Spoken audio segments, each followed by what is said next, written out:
Bishop L.H. Ford, First Assistant Presiding Bishop, my personal friend from Chicago, Bishop J. Blake, Senior Second Assistant Presiding Bishop, to distinguished members of the General Board, a special thanks to friends who have prayed with me across the years, Bishop Jones and Willis and Walker and Sherman, others of you. I'm just so grateful to have this chance to share with you today. To the Board of Bishops, to the national officers and Mother Madam McLaughlin, to the pastors and elders, supervisors and missionaries, and the saints from everywhere. I wanted to be with you on Saints' Day. I greet you today in the name of the Lord. I want to share and worship with you today and just sit and listen and praise the Word ourselves every now and then. And so I could have come on last night and could have spoken, or perhaps tomorrow or Tuesday. I wanted to come on Saints' Day to share in this high spiritual moment. I must say, in part, I come because of my love for and appreciation of the late Bishop Mason. Growing up as a child in Greenville, South Carolina, the first time I ever heard of a man with healing power. And there were people who never saw Bishop Mason who just heard of him and got well. Just got well from hearing about him. The word went forth. And I remember at that time, and so many of our churches were European and Presbyterian and frozen on Sunday morning. The Church of God in Christ became the church for common people. We could have a tambourine, a piano, and an organ, and some drums. It was authentic black worship. And so as I listened to Bishop talk about Madam Moss Clark and the Hawkins and all of that, it's no accident. It's the providence of God and the missionary work of Bishop Mason. And so I'm glad to share with you on this day. I say this in my brief greeting. This is a spiritual pilgrimage that we are on, and we will not be on it very long. Every day counts. I was glad when they said unto me, let us go unto the house of the Lord. And as you see me on television, hear me on radio, and travel around this nation, I'm saved. God has been mighty, mighty, mighty good to me. And each day I walk not in fear, but with strong faith and courage, because I'm walking on the promises of the Lord. The Lord has made many promises to me, and He's kept every one of them. I say to you today that God can lift us from the guttermost to the othermost. He can lift us from disgrace to amazing grace. And I say this as I sit down, I'm glad to be with saints who know the worth of prayer, who are really Christian intellectuals. You know, you have to be an intellectual to shout. You have to be profound in your insight to shout. Only a fool says in his heart, there is no God. And only a PhD, therefore, can shout. If you can think about the goodness of God and then thank Him for His goodness, then you shout. In other words, you think, and then you think, and then you shout. When I think about being born out of wedlock, and they almost wiped my mother away and put her out the church, I think about God saving my mother and me with no daddy in the house. I think, and I think, and I shout. And I stand on these high platforms around the world. They call me bastard and illegitimate, said I'd never be nothing, be just like my daddy. They put me down, but I think, and I think, and I shout. Tears run all down my eyes. I serve a mighty God. Weeping may endure for a night, But if you hold on and don't give up, joy will come in the morning. From the State House to the courthouse to the White House, all the way, God saves from the uttermost. Thank you and God bless you. Shout on, saints. Shout on, saints. Never doubt him. Shout on, saints.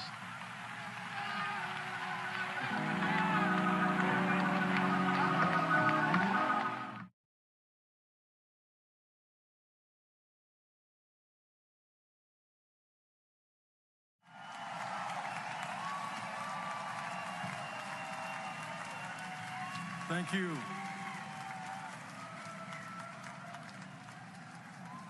Thank you very much. Tonight I stand proudly in support of the next president of the United States, Hillary Rodham Clinton. Let me also congratulate Bernie Sanders for energizing this campaign. She with ideas and hope. The burn must never grow cold. Paul Tillich once said, where hate abounds, love must abound even more. Where fear abounds, hope must abound even more. In this stormy season of violent campaign rhetoric, we're called to be steady in the face of the whirlwind. There's a tug of war for America's soul. We have a clear choice. Take down walls of separation, build bridges of hope and unity. Love must trump ignorance and fear and hatred and violence. We love under one big kin for all, including none must be left behind. We've learned to survive a problem, must not learn to live together as brothers and sisters. I met Hillary decades ago in the Delta of Arkansas, delivering legal protection for poor people in the Delta of that region. We, Brian, her trusted and tested and tried. Hillary can be trusted to appoint a fast Supreme Court, a skilled administrator, including a man of faith like Senator Tom Kaine.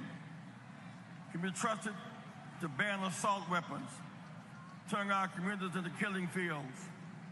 With 2,300 shot in Chicago this year, nearly 250 killed this year alone.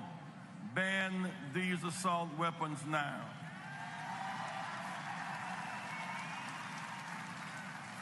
She can be trusted to honor the most progressive platform our party has ever had. She will never forget our pain. She will never forget us.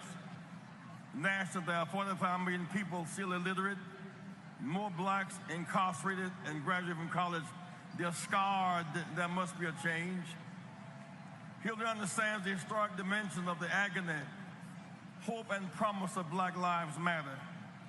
She knows our scars and our suffering, from Trayvon Martin to Michael Brown to Alton Sterling and far too many others. The shootings of young black men must stop. And we deeply regret the killing of police officers with powerful assault weapons. They resonate deeply now, so those police should be alive today. Ban assault weapons now.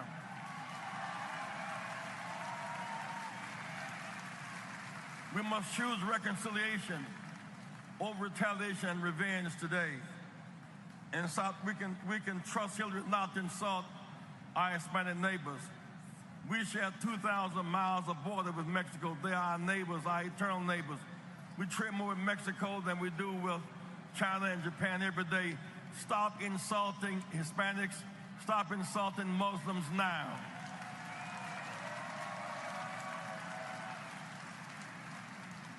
We can trust her not to mass deport 15 million people and disrupt our families.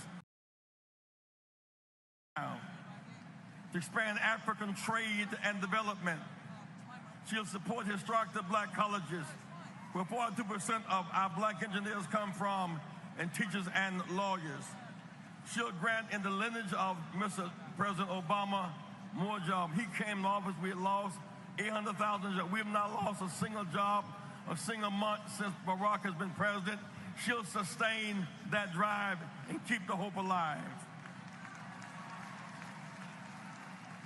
We've never lost a battle that we fought, and never won a battle unless we fought. Their journey began in 1984 and 88.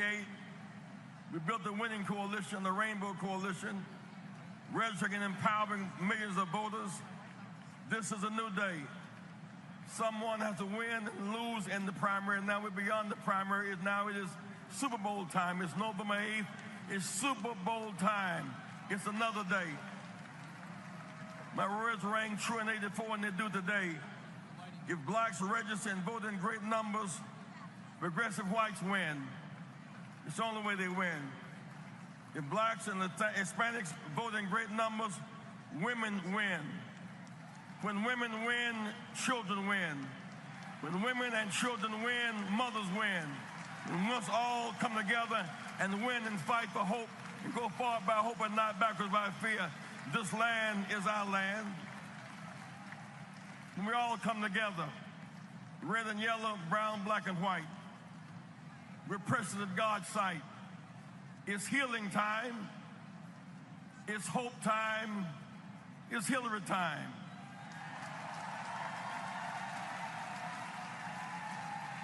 I know it gets dark sometime, but the morning cometh.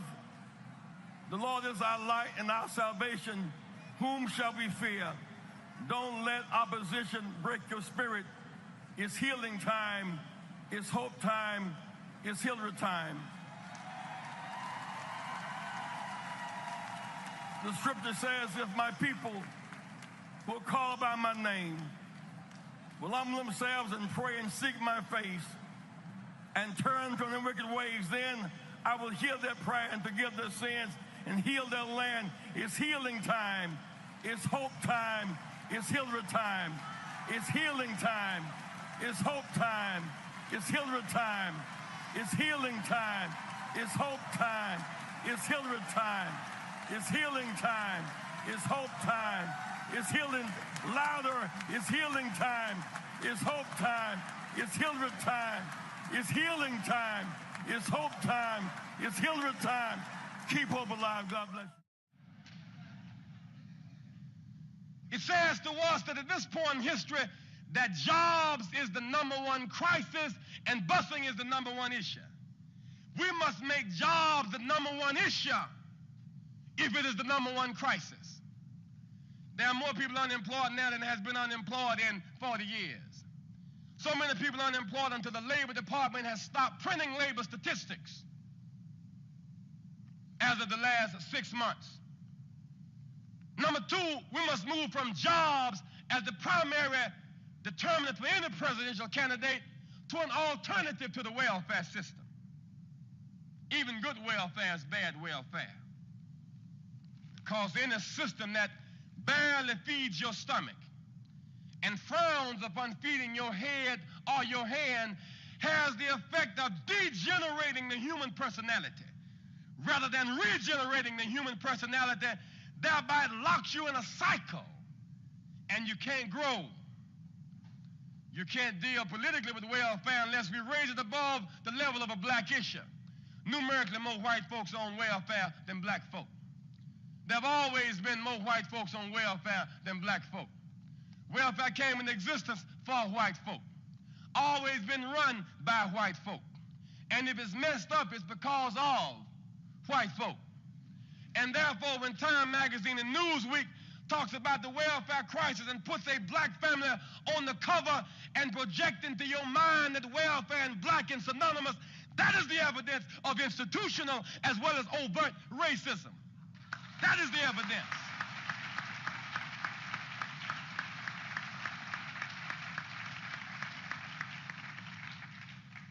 Therefore, I suggest to you that we must move rapidly toward tax reform.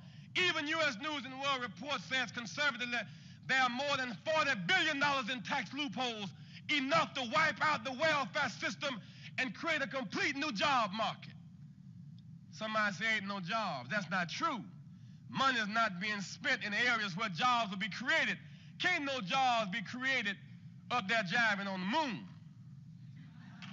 I know,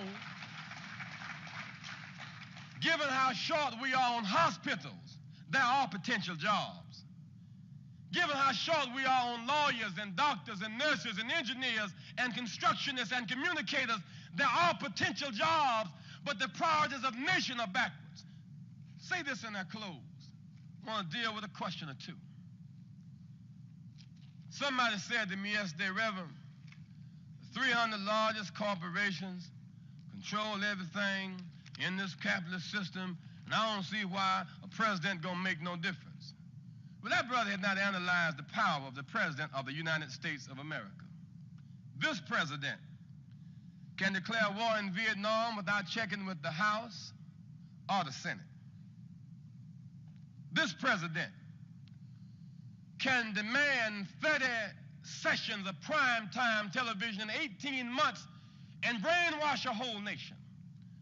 The largest business in America is the American government, and the president and chairman of the board of that business is the president. And even though those 300 corporations have 75% of the American wealth, the largest feeder to those businesses of contracts is the American government, of which the president is chairman of the board and president. This president appoints generals and declares war or peace and affects attitudes and even ultimately behavior. Don't play it cheap. I would challenge those of you here in the state of California.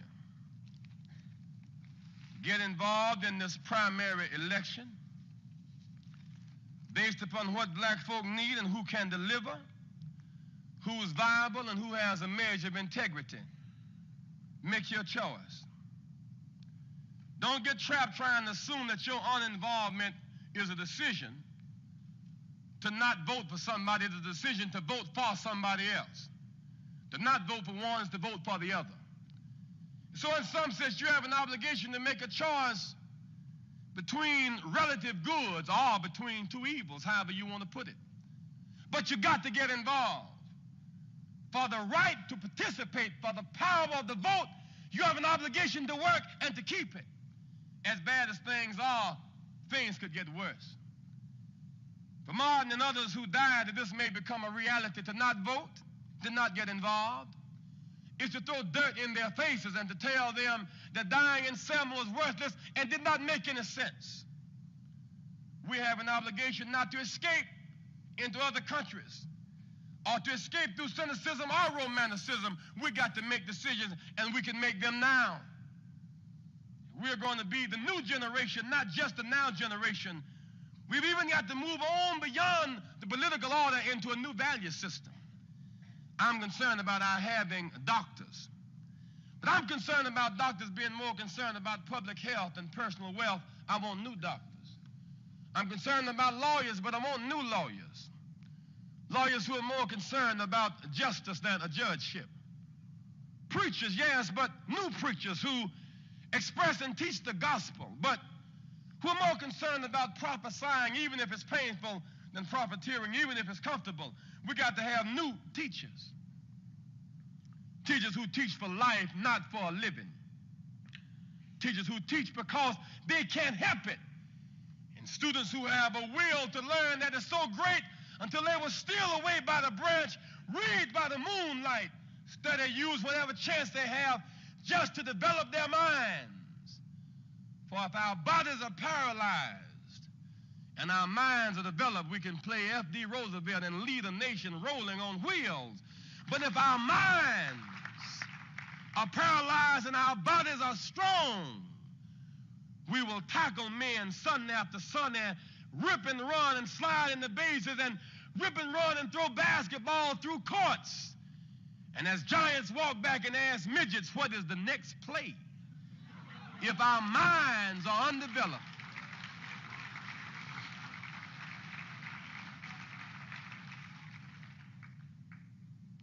There's so much to say, but there's much more to do. Africa could if America would. Africa can't and America ain't. So we got to stand up.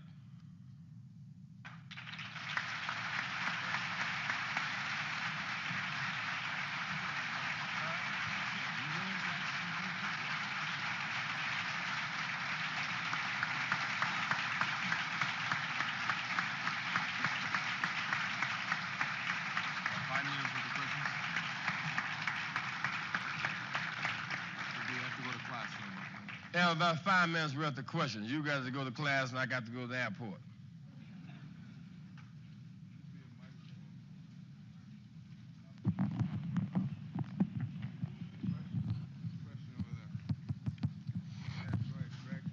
Greg.